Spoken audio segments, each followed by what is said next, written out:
Assalamualaikum warahmatullahi wabarakatuh.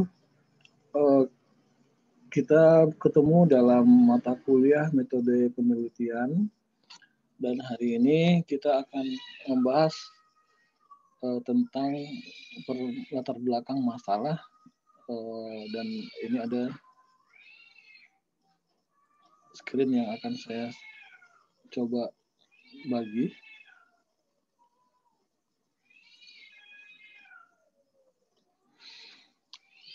Tentang masalah dan variabel penelitian. Ketika Anda ingin memulai sebuah penelitian, maka pertama sekali yang akan dibuat atau pertama sekali yang harus Anda temukan adalah masalah penelitian. Masalah penelitian itu apa? Masalah itu adalah pernyataan dari pertanyaan yang jelas, tepat, dan ringkas atau persoalan yang diinvestigasi untuk menemukan jawaban atau solusi. Jadi masalah itu bukan pertanyaan, tapi sebuah pernyataan, kalimat pernyataan. Jadi pernyataan ini diambil dari sebuah pertanyaan. Jadi kalau kita mulai dari sebuah pertanyaan, apakah pertanyaan itu sudah menjadi masalah? Belum. Tapi harus kita membangun sebuah pernyataan dari pernyataan tersebut. Misalnya, bagaimana tingkat disiplin pegawai.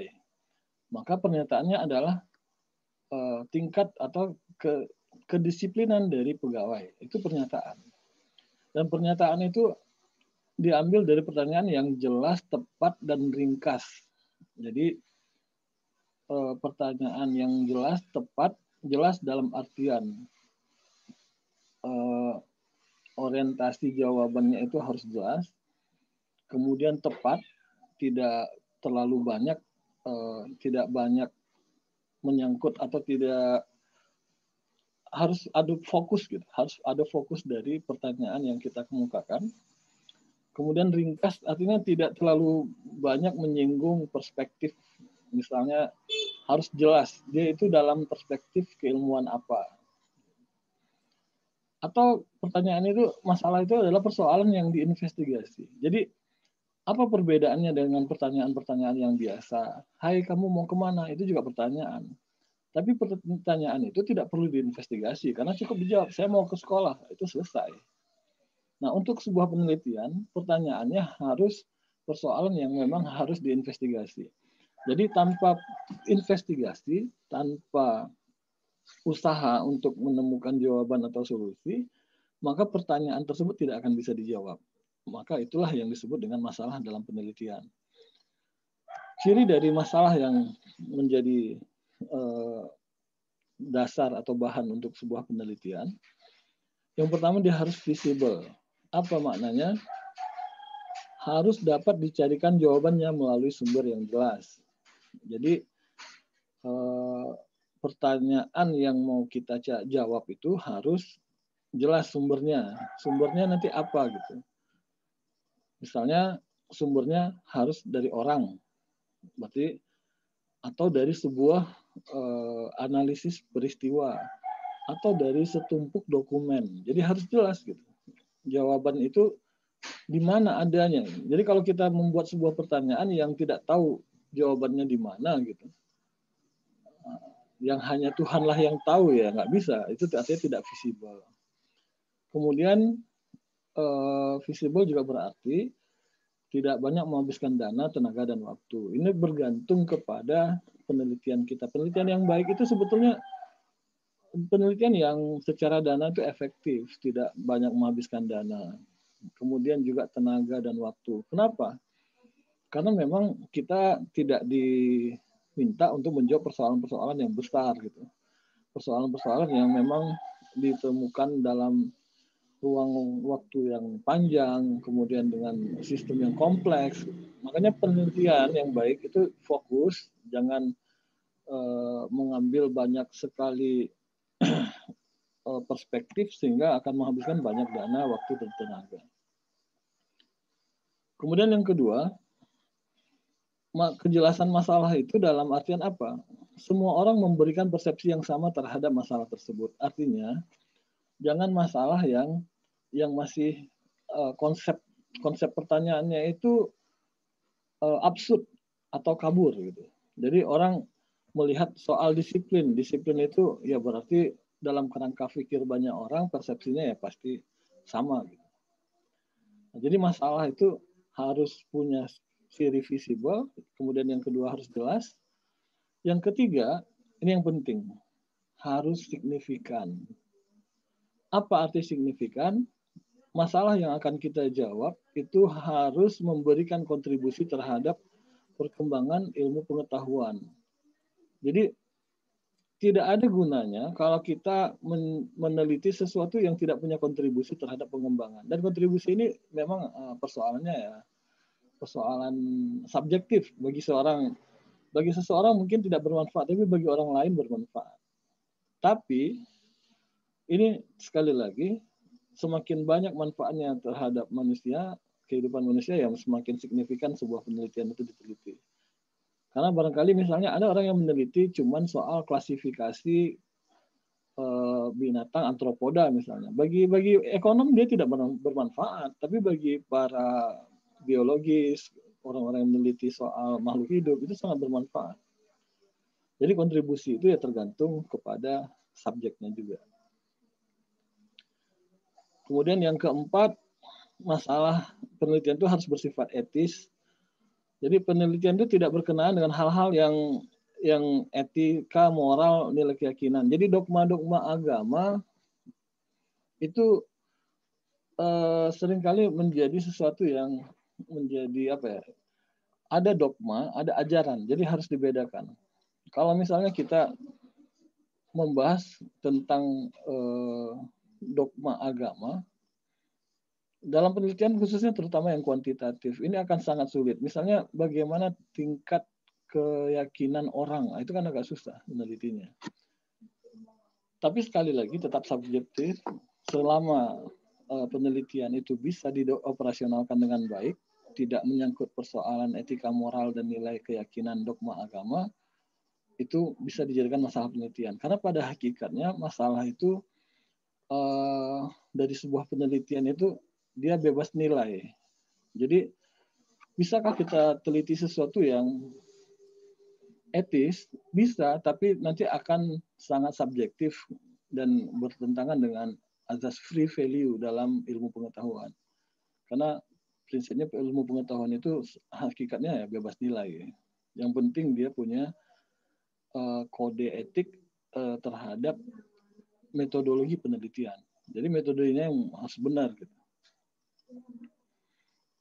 Makanya muncul ketika beberapa pengalaman ya, misalnya kemarin ada penelitian tentang milkul yamin di disertasi di UIN Sunan Kalijaga. Kenapa heboh? Karena mempertanyakan sebuah dogma agama gitu. Padahal yang diteliti itu sebetulnya sepanjang kaedah-kaedah metodologi keilmuan terpenuhi, tidak ada persoalan dalam penelitian tersebut. Cuman ketika diekspos ke publik yang tidak dalam ranah penelitian ya, makanya muncul kehebohan. Itulah yang mungkin akan dihindari. Jadi sekali lagi syarat dalam penelitian itu harus visible, kemudian dia harus jelas, signifikan, dan free value. Nah, ketika kita sudah punya masalah, maka kita lanjut untuk membantu penelitian itu, kita buatlah sebuah judul penelitian. Judul penelitian itu ya sama kayak karangan biasa, dia merupakan kepala. Cuman karena penelitian ilmiah itu bukanlah karangan, maka judul itu bisa ditetapkan di awal, tapi kalaupun ditetapkan di awal, dia sifatnya tentatif, bisa berubah-ubah nanti. Karena sifatnya itu hanya memandu isi dari penelitian. Nah, judul penelitian itu wujudnya apa? Berupa kalimat dan hanya satu kalimat pernyataan. Jadi begini, sebuah kalimat yang tidak sempurna karena dia tidak harus mengandung subjek, predikat, objek, tapi bisa saja merupakan satu frasa. Satu frasa. Jadi misalnya pengaruh tingkat disiplin terhadap produktivitas karyawan misalnya. Itu tidak sempurna kalimatnya, tapi merupakan suatu frasa yang berupa kalimat pernyataan. Kemudian yang kedua, tidak kabur. Artinya tidak kabur itu jangan menggunakan frasa yang tidak jelas. Misalnya bagaimana tingkat dendam misalnya. Ya, dendam itu kan banyak sekali ininya, susah untuk membuat, atau bagaimana tingkat yang sesuatu yang belum jelas definisi operasionalnya gitu. Misalnya kayak tadi dendam, baper, misalnya bagaimana tingkat alay, itu kan kata-kata yang masih absurd, tidak jelas. Kemudian harus singkat, tidak bertele-tele. Ya, jangan menggunakan kata-kata yang berulang-ulang dan lain sebagainya. Kemudian dia deskriptif dalam artian berkaitan atau runtut dengan pernyataan yang tidak terlalu puitis atau bombastis. Jadi nggak perlu berupaya membuat penelitian itu menarik dengan judul-judul yang bombastis. Misalnya, ini kalau dalam medsos biasa ya, tapi dalam penelitian nggak boleh. Misalnya 5 fakta tentang PTA, nomor 3 bikin geleng-geleng kepala, itu bombastis. Nggak perlu, nggak boleh membuat penelitian judulnya kayak gitu. Jadi judul penelitian itu harus mencerminkan identitas dari seluruh karya tulis yang bernapas, menjelaskan, dan menarik. Jadi dia tetap harus menarik. Menariknya apa? Karena dia jelas, karena singkat, dan tidak bertele-tele.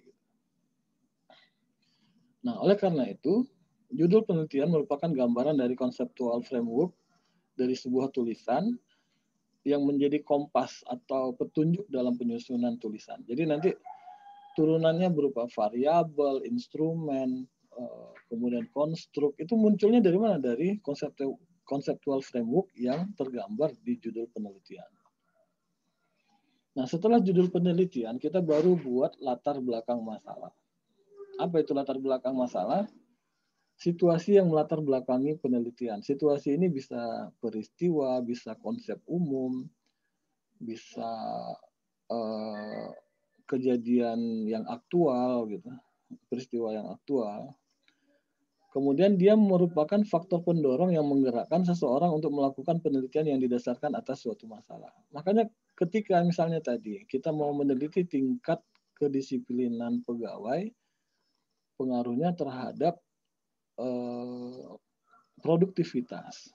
Berarti kita mulai dari sebuah situasi yang bercerita tentang tingkat kedisiplinan pegawai. Misalnya ada situasi bahwasanya ada kecenderungan kedisiplinan pegawai cenderung turun atau berkurang ketika situasi apa? Misalnya yang melatar belakanginya COVID-19. Nah, jadi di tengah COVID-19 ini tidak disiplin pegawainya. Jadi faktor itulah yang mendorong seseorang untuk melakukan penelitian gitu. Jadi ada situasi yang melatar belakangi. Jadi tidak cukup dengan tingkat kedisiplinan saja, tapi apa situasinya? Situasinya karena COVID, orang bekerja dari rumah dan ternyata bekerja dari rumah itu disiplinnya tidak baik. Kenapa tidak baik? Karena jam kerjanya tidak terevaluasi dengan baik dan lain sebagainya. Itu seperti itu.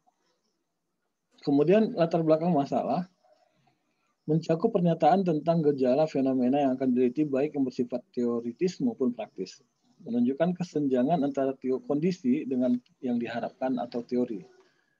Jadi di latar belakang masalah itu ada teori, tapi teori yang sifatnya itu hanya menjelaskan atau menyatakan gejala atau fenomena yang diteliti.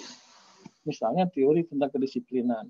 Kedisiplinan itu misalnya diukur dalam ketaatan mematuhi peraturan, misalnya peraturan tentang pakaian, peraturan tentang alat kerja dan lain sebagainya, itu teori. Jadi teori itu menjelaskan atau mempertanyakan gejala fenomena yang diteliti. Seperti tadi tingkat disiplin, ketika orang melakukan pekerjaan dari rumah, ternyata dia tidak melakukan SOP atau peraturan yang dilanggar gitu. Kemudian yang keempat, masalah yang dikemukakan memiliki kelayakan untuk diteliti. Jadi harus ada argumen di latar belakang masalah itu yang menjelaskan apa kelayakannya untuk diteliti. Artinya situasi tadi memang layak gitu, seperti COVID, tingkat disiplin pegawai di masa COVID itu memiliki kelayakan. Kenapa layak? Karena memang ada perubahan yang terjadi ketika masa COVID. Nah, yang paling penting, latar belakang masalah itu menyajikan data awal untuk memperjelas atau mempertajam masalah. Seringkali latar belakang masalah itu kehilangan sisi tajamnya. Kenapa? Karena tidak ada datanya. Misalnya di perusahaan A, itu pegawai yang melanggar kira-kira seperti apa fenomenanya. Misalnya harus detail gitu. Misalnya dampaknya terhadap produktivitas. Biasanya target terpenuhi minimal 80% dalam setiap bulan. Tapi di divisi marketing setelah COVID hanya terpenuhi misalnya 70%.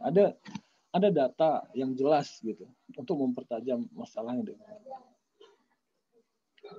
Nah, setelah melakukan narasi tentang latar belakang masalah, kita perlu identifikasi. Apa itu identifikasi masalah? Proses yang mengidentifikasi kesenjangan antara fakta dengan realita. Karena hasil penelitian baru akan diketahui pada masa mendatang setelah hasil penelitian dianalisis. Artinya begini. Artinya sekarang kita mau ngapain gitu? Apa yang mau kita cari itulah yang ada di identifikasi masalah. Jadi bagaimana tingkat produktivitas, bagaimana tingkat kedisiplinan itu baru akan kita temukan pada saat nanti penelitian selesai setelah dianalisis. Itu yang disebut dengan proses identifikasi masalah. Setelah dilakukan identifikasi, baru dilakukan batasan. Apa tujuan batasan masalah? Batasan masalah dibuat untuk menjelaskan gambaran dari lingkup penelitian yang meliputi objek penelitian. Makanya karena supaya ini penelitian kita fokus, itu perlu dibatasi. Misalnya objek penelitian kita batasi pada satu divisi saja. Misalnya daripada PT ABC yang kita batasi hanya divisi marketing saja, atau divisi keuangan saja, atau divisi divisi gudang misalnya. Jadi dibatasi objeknya melalui objek misalnya ya yang kita teliti ya cuman keuangan saja atau apa gitu. Kemudian lingkup kajian misalnya kalau kita membahas soal promosi atau marketing mix ya kita batasi saja dari 4, misalnya dari promosi saja atau dari harga saja atau dari produk saja misalnya. Itu bisa dibatasi. Atau membatasinya dengan periode data. Jadi data yang diteliti misalnya terutama data-data dokumen. Misalnya data-data dokumen yang akan diteliti adalah data dokumen tentang omset perusahaan, kemudian variabel cost-nya selama 12 bulan misalnya. Atau dibatasi dengan variabel penelitian yang dibatasi. Nah, apa tujuannya? Supaya lingkup masalah itu bisa lebih sempit, kemudian yang terformulasi dalam judul. Jadi jangan sampai lari dari judul penelitian. Kemudian setelah dibatasi baru dibuat rumusan. Rumusan itu apa? Pertama sebaiknya dalam bentuk kalimat tanya. Jadi kalau dia menggunakan uji hipotesis ya apakah? Biasanya apakah gitu. Apakah atau kalau biasanya kalau deskriptif dia menggunakan bagaimanakah. Bagaimanakah tingkat. Nah, kalau misalnya menguji apakah tingkat disiplin mempengaruhi. Nah, bisa jadi kalau kita mau menggunakan uji faktor misalnya. Atau kalau kita mau menjelaskan deskriptif saja ya bagaimana. Kemudian 2, singkat dan jelas. Bagaimana tingkat kedisiplinan pegawai divisi marketing pada PT ABC. Itu kan singkat jelas. Kemudian yang ketiga, memberikan petunjuk yang mengarahkan penelitian akan dilakukan. Artinya jangan sampai penelitian ini tidak keluar dari pertanyaan penelitian. Makanya dalam penulisan biasanya pertanyaan penelitian itu rumusan masalahnya menentukan variabel, menentukan kerangka teori, dan menentukan penyajian data. Jadi misalnya kalau pertanyaan tentang bagaimana tingkat disiplin, nanti ketika disajikan datanya ada satu pointer, satu subbahasan atau satu poin dari bab itu, bab penyajian data yang menjelaskan tingkat kedisiplinan. Kemudian nanti akan ada juga satu subbab yang menjelaskan tentang tingkat produktivitas. Nah, kemudian nanti akan ada satu bab juga yang bisa menjelaskan apakah deskripsinya atau alat ujinya, misalnya uji hipotesisnya dan lain sebagainya. Jadi petunjuk itu apa? Petunjuk nanti menyajikan sampai penulisan juga berpengaruh pada rumusan masalah. Nah, jadi setelah rumusan masalah ini muncul, maka baru muncul variabel. Kayak tadi misalnya bagaimana tingkat kedisiplinan, maka tingkat kedisiplinan menjadi satu variabel. Bagaimana tingkat produktivitas? Tingkat produktivitas itu menjadi satu variabel. Apa itu variabel? Variabel itu lawan dari konstan. Jadi variabel itu adalah ciri, sifat, karakteristik atau keadaan yang melekat pada subjek, orang, barang, atau peristiwa dan yang lain-lain. Jadi variabel itu bervariasi. Jadi misalnya orang, ada 15 orang dan karakternya variabel ini misalnya tingkat kedisiplinan ini berbeda-beda pada satu orang dengan orang lain. Misalnya ada 15 pegawai. Yang satu sangat disiplin, yang 7 biasa aja. Kemudian yang 3 misalnya itu kurang disiplin. Kemudian ada 4 yang sangat tidak disiplin. Itu varian namanya. Sesuatu yang bervariasi pada orang. Atau misalnya pada kasus atau pada barang. Nah, hubungan antara variabel itu ada beberapa macam. Misalnya tadi antara kedisiplinan dengan tingkat produktivitas. Ada yang sifatnya itu tidak ada yang saling mempengaruhi. Artinya dia hanya berhubungan simetris saja. Yang satu sama lain berdiri sendiri-sendiri. Misalnya ketika ternyata tidak ada pengaruh atau kita hanya ingin memperlihatkan bagaimana dua variabel ini tidak berpengaruh. Ternyata di masa COVID ya disiplin dengan produktivitas ya tidak saling mempengaruhi. Itu misalnya. Atau hubungannya itu asimetris. Yang sifatnya yang satu mempengaruhi yang lain. Misalnya yang mempengaruhi itu disiplin, yang dipengaruhi itu produktivitas. Itu asimetris. Ada yang resiprok. Dua-duanya saling mempengaruhi. Tingkat produktivitas mempengaruhi disiplin, dan sebaliknya disiplin juga mempengaruhi tingkat produktivitas. Ini ada yang seperti itu. Tapi kalau dalam kasus yang ini ya biasanya asimetris. Disiplin yang mempengaruhi produktivitas. Kalau yang resiprok ini ya contohnya apa ya? Misalnya insentif dengan kinerja. Itu bisa jadi kinerjanya mempengaruhi insentif, atau sebaliknya insentif yang mempengaruhi kinerja. Orang dibayar lalu semangat, atau semangatnya itu dibayar gitu. Nah, itu resiprok namanya. Nah, muncul setelah itu baru paradigma. Setelah kita menjelaskan hubungan antara variabel, muncul paradigma penelitian. Paradigma penelitian itu adalah pola pikir yang menunjukkan hubungan antara variabel yang akan diteliti, mencerminkan jenis dan jumlah rumusan masalah yang perlu dijawab, kemudian menjelaskan teori yang digunakan. Makanya tadi variabel, teori itu pasti berhubungan nanti. Kemudian jenis dan jumlah hipotesa. Jadi hipotesa ini misalnya terdapat pengaruh, tidak terdapat pengaruh, itu hipotesa. Berapa jumlah hipotesa itu tergantung dari paradigma penelitian. Contohnya apa? Contohnya ketika paradigma penelitian itu merupakan paradigma deskriptif. Misalnya bagaimana kualitas produk X, bagaimana kualitas produk Y. Nah, itu dia cuman paradigma sederhana saja, mendeskripsikan secara asosiatif hubungan kualitas X, misalnya X itu alat dengan kualitas Y yang dihasilkan. Itu paradigma yang sederhana menjelaskan dua variabel yang asosiatif. Yang kedua, ada paradigma sederhana berurutan. Dalam paradigma ini terdapat lebih dari dua variabel, tapi hubungannya masih sederhana. Itu ya biasanya bagaimana pengaruh A terhadap B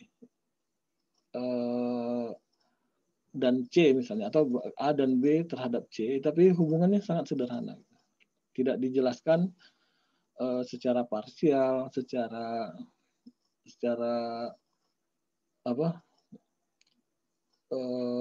tidak dijelaskan bagaimana tingkat determinasinya, tidak dijelaskan bagaimana tingkat korelasinya dan lain sebagainya. Jadi dalam paradigma sederhana itu tidak ada tingkat determinasi, tingkat korelasi dan lain sebagainya. Nah, ada yang paradigmanya ganda dengan dua variabel. Nah, ini yang lebih kompleks. Biasanya dua variabel itu adalah yang variabel independen dan satu yang dependennya. Jadi ada tiga korelasi, atau misalnya kalau dia bisa jadi 4, 3 korelasi sederhana dengan satu korelasi ganda. Artinya begini, artinya kita bisa memisahkan misalnya antara satu variabel X dengan Y, variabel X2 dengan Y, atau X3-nya dengan Y. Jadi, dan itu bisa secara parsial, bisa kita lihat tingkat korelasinya dan juga tingkat determinasinya. Itu sudah paradigma yang ganda. Nanti ada yang dengan 3 variabel, ada yang ganda 2 variabel independen, 2 dependen, ada yang PET analisis ya. Jadi kalau yang paradigma ganda ini dia tergantung masih ada independen dan dependennya. Tapi kalau sudah paradigma jalur, itu masing-masing jalur itu menjadi satu analisis tersendiri. Nah, jadi kesimpulannya, ketika kita ingin memahami masalah, kita harus mulai dari sesuatu yang jelas, sesuatu yang bisa diukur, visibilitasnya, kemudian manfaatnya. Nah, setelah masalah kita dapatkan, baru kita wujudkan dalam judul. Setelah judul, baru kita coba susun latar belakangnya. Setelah disusun latar belakang, kita identifikasi, kita batasi, baru kita rumuskan masalahnya. Dan rumusan masalah inilah yang menentukan nanti variabel dan paradigma penelitian. Oke, jadi untuk sesi ini cukup. Kita lanjutkan sesi berikutnya. Assalamualaikum warahmatullahi wabarakatuh.